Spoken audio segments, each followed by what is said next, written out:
నేను చచ్చిపోయాను. అవునా? నా బాడీని డాక్టర్ ప్యాక్ చేసేసాడు. అయిందా? బాగైందా?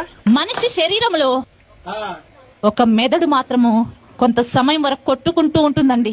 వచ్చిండా సైంటిస్ట్? చచ్చిన తర్వాత కూడా దేవుని మాటల్ని స్మరిస్తే, పిక్చర్ల గురించి వెంటనే కానీ లైవ్ లో ఇదే చూడటం. ఎప్పుడైతే నేను ఆ విధంగా అడిగాను బ్రెయిన్ తోనండి, డెడ్ అయిపోయిన బాడీ ఫంక్షన్ అవుతున్న బ్రెయిన్, యేసయ్యా నన్ను బ్రతికిస్తే నేను నీ కోసము బ్రతుకుతానన్నాను. నేను చూసింది చూస్తుంది అంత నిజమేనా? ఎప్పుడైతే అడిగాను అదే క్షణములో నా బాడీ ఉన్నది, ఆ కిటికీలో నుంచి నా యేసయ్య గొప్ప వెలుగు రూపంలో వచ్చి కట్టిపడేసి ఉన్న నా బాడీ మీద ఆయన హస్తాన్ని పెట్టాడు. ఏం మాట్లాడుతున్నావురా నువ్వు? నీకేమన్నా బుర్రున్నదారా?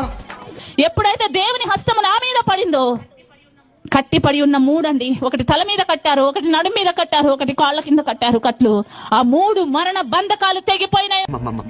పిచ్చి పీక్స్ కిలిపోయింది మీ అందరికి. ఆ 3 మరణ బంధకాలు తెగిపోయినాయి. నా దేవునికి మహిమ కలుగును గాక. హల్లెలూయా.